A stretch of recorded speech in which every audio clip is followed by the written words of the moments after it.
ये अवतार तब हुआ था जब ब्रह्मा के पुत्र दक्ष ने यज्ञ का आयोजन किया, लेकिन भगवान शिव को उसमें नहीं बुलाया, जबकि दक्ष की पुत्री सती का विवाह शिव से हुआ था। यज्ञ की बात ज्ञात होने पर सती ने भी वहां चलने को कहा, लेकिन शिव ने बिना आमंत्रण के जाने से मना कर दिया। फिर भी सती जिद कर अकेली ही वहां चली गई। अपने पिता के घर जब उन्होंने शिव का और स्वयं का अपमान अनुभव किया तो उन्हें क्रोध भी हुआ और उन्होंने यज्ञ वेदी में कूदकर अपनी देह त्याग दी। जब भगवान शिव को यह पता हुआ तो उन्होंने क्रोध में अपने सिर से एक जटा उखाड़ी और उसे रोषपूर्वक पर्वत के ऊपर पटक दिया।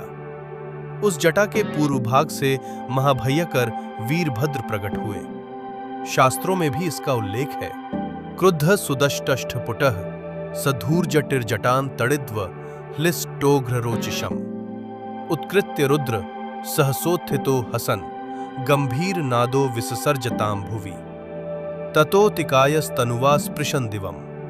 अर्थात सती के प्राण त्यागने से दुखी भगवान शिव ने उग्र रूप धारण कर क्रोध में अपने होंठ चबाते हुए अपनी एक जटा उखाड़ ली, जो बिजली और आग की लपट के समान दीप्त हो रही थी। सहसा खड़े होकर उन्होंने गंभीर अट्ठाहस के साथ जटा को पृथ्वी पर पटक दिया। इसी से महाभयंकर वीरभद्र प्रकट हुए।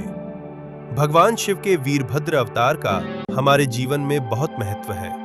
ये अवतार हमें संदेश देता है कि शक्ति का प्रयोग वहीं करें जहां उसका सदुपयोग हो। वीरों के दो वर्ग होते हैं, भद्र एवं अभद्र वीर। राम, अर्जुन और भीम वीर थे।